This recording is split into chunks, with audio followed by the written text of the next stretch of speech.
beyond the expectations of everyone else, overly committed. And two, Sel, it tells me that they know something we didn't know. It tells me that the Browns finally realize what the rest of the world is coming to believe, which is Baker Mayfield is actually a quality, competent, bona fide starting quarterback, especially for the Cleveland Browns. Now, remember, for those that are like, well, this was only Baker's first good year. Baker shows up his rookie year with a coach who was 1-31 in his previous 32 games. Did I just hear coach when you're talking about Baker? Uh-oh. Blame game. Okay, I'm sorry. He shows up with a coach that was 1-31 in his previous 32. And then what happened? And then he ends up with another coach who made such an egregious call this year that we were wondering if he was trying to throw the game. That is Greg Williams. And then he has another coach, Freddie Kitchens, who had never been a coach before in his life, a head football coach. So Baker Mayfield's first 2 years, he got 3 coaches. But then his third year, you give him a competent head coach in Kevin Stefanski, and he balls. So what the Browns showed me is not only they're committed, but they also showed me they have the common sense in realizing Baker Mayfield's shortcomings were not Baker Mayfield's fault. Baker Mayfield's shortcomings were a result of poor coaching. Now you give a great player great coaching, and you see great results. My turn? All right, okay. You know damn well. First of all, I have to address this and frame it properly because I know a lot of Cleveland Brown fans don't like me and they don't want me to come to Cleveland. Well, guess what? That makes 2 of us. I don't want to go to Cleveland either. I'm from LA and I'm going to stay here. Let's say this. I've always said pick up his 5th-year option. Why? It's cheap money. You're invested in the market, right? You got a financial planner, right? All those things. It's good times right now in terms of them cheap interest rates, right? Them low interest rates, it's cheap money. Guess what? Baker Mayfield, $18 million, cheap money. This has nothing to do about how good he is. This is a 2-year plan, basically. Baker Mayfield, show us who you really are. You could talk about the coaches of yesteryear. You could talk about last year in terms of the team success, even though they didn't drive the offense through Baker Mayfield.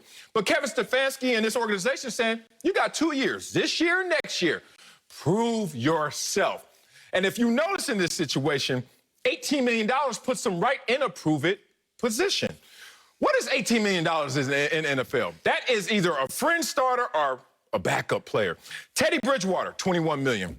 Taysom Hill, $16 million. Right between there is $18 million. And that's where Baker Mayfield lands. You better hope that Baker Mayfield doesn't play between Taysom Hill and Teddy Bridgewater, because trust me, that's it for Baker Mayfield in Cleveland. So fans out there, don't get your hopes up too much because you might get what you're paying for. And if you get what you're paying for, $18 million quarterback, that's not the quarterback of the future. So this was a formality. Give him his money, give him his time and his runway to prove who he really is. That's fair, but let's not act as though this was such a formality. Why do I say that? What? Mitch Trubisky. Oh. Mitch Trubisky ain't got that 5th-year option. Now, Mitch Trubisky, by statistical metrics, his last 3 years versus Baker's last 3 years, he crushes Baker in several statistical metrics. Overall record, 29-21 was Mitch. Baker's 23-22. Completion percentage, Mitch was a 64% completion percentage. Playoff appearances, Mitch went twice to Baker's 1. So Mitch crushes Baker Mayfield. I can't act like this is just a no-brainer formality because it wasn't a no-brainer for another team. The other thing is, I think, Sel, this belief in Baker Mayfield is going to cause further belief in himself, and it will lead to him thriving. Baker Mayfield, Sel. Oh, he needed them to be like, we believe. Yeah, I mean, don't your son need to believe? He's 5, but yeah. How old is Baker? Don't your daughter need a little bit of belief? Yeah, she's 1. I'm talking about your oldest daughter. She's 2. I got kids, cuz. All right, my 22-year-old. Yes. I called her fat last night. She was mad at me. She getting big.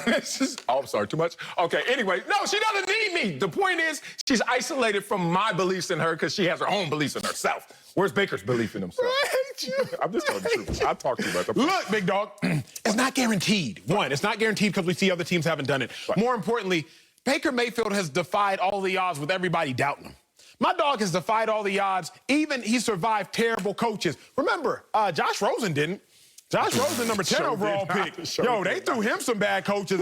I don't even know what squad he is on right now. Facts. I saw him during an NFL game sitting in the stands. Facts. I was like, hey. He's on the 49ers. Is he? Yeah. Like, and he's behind Jimmy G, and they don't even want Jimmy G. Anyway, another conversation for another time. So with that being said, so it's like, now you're actually going to believe and commit to Baker Mayfield. No. Just wait to see the results that are going to come. Just wait to receive the results that are going to follow. I'll end it by saying this, though. Let's hear it. I'm not convinced the Browns love Baker Mayfield. But But I'm convinced of this. Okay. They like him enough to not want to see him with anybody else. Yes. And we got to digest that, right? Like, you can be in a relationship and you don't know if you want to propose just yet. You don't know if you want to be betrothed to her. You don't know if you want to spend the rest of your life. Betrothed. You know, Lion King. Go back word. You don't know if you want to spend the rest of your life with that person. But you do know this. You don't want to see him dining with nobody else. You do know this. You don't want to see him walking down the street holding hands with nobody else. You do know this. You don't want to see them elsewhere. So you're not sure if you love them, but you love them enough to not leave them. And that's where the Browns are with Baker. We're not sure if we love him, but we love him enough to not want to see him with anybody else. Okay.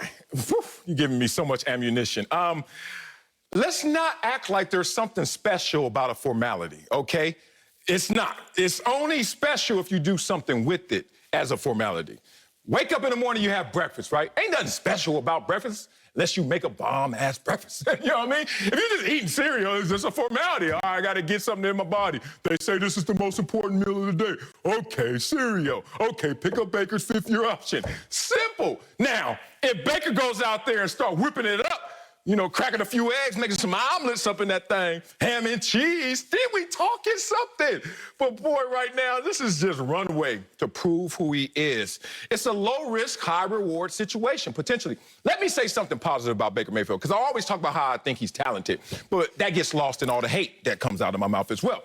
Only players in NFL history to throw for over 3,500 passing yards and 20 touchdown passes in each of the first 3 seasons are Peyton Manning, Andrew Luck, and Baker Mayfield. So it is a formality with an opportunity for him to go and grow and be the franchise quarterback they want. But however, let's not read too much into this as well, because they're starting at the back quarterbacks. Think about that. Are they trying to pick up Josh Allen's 5th-year option right now? No. Are they trying to pick up Lamar Jackson's right now? No. You know why? They're having bigger, greater conversations about franchise quarterback money. Hundreds and hundreds of millions of dollars, not Teddy Bridgewater / Taysom Hill money. They're not talking those pennies. They're talking big bank. And in this situation, Baker Mayfield, I hope he looks in the mirror and realizes people have passed him up in his same draft class. Imagine that, Acho. I know you're competitive. I know you're mentally competitive. Every athlete is. Hopefully every person is out there in their own world and endeavors.